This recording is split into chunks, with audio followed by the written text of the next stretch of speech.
In a person's life, there are few people that you meet that really make a difference. Wallace Pate was one that did. A true Southern gentleman with a strong passion and a deep appreciation for the majestic elk and the country they live in. No one knew Wallace any better than Bob Munson. As one of the 4 founders of the Rocky Mountain Elk Foundation and its first executive director, we knew in a minute's notice when members joined the foundation when we were in Little Troy, Montana.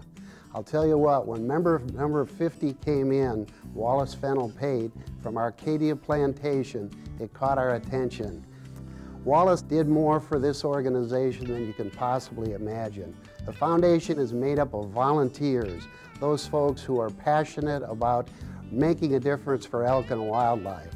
Well, Wallace was just one of those volunteers, an individual with tremendous leadership skills and the ability to really reach people at a gut level. He was just a first-class, passionate lead volunteer and someone who said to me, "Bob, if there's anything I can ever do for this organization, I'm prepared to do it. But don't feel obligated because I'm doing it because I'm a believer." You know, since Wallace was such an active volunteer and such an outstanding chairman of the board, I was thrilled that in 1993, although battling cancer, he was with us when the board of directors selected the Wallace Pate Wildlife Conservation Award as the highest award that any member or volunteer could get on behalf of the Rocky Mountain Elk Foundation. I remember he had tears in his eyes because he cared so much about this organization and its members. Wallace created a poem and said simply, "Nature's simplest gifts are life's greatest rewards."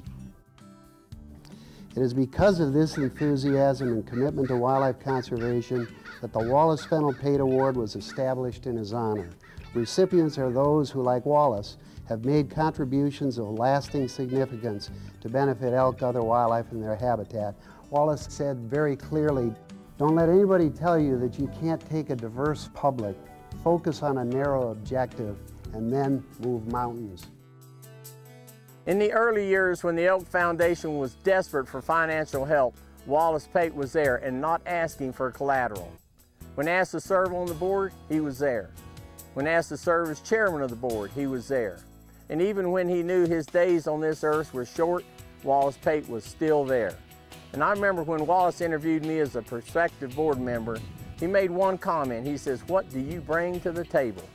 And being around Wallace a little bit and seeing him in action, you realize when he was at the table, it was full. But most of all, Wallace Pate, in every sense of the word, was a volunteer for the Rocky Mountain Elk Foundation.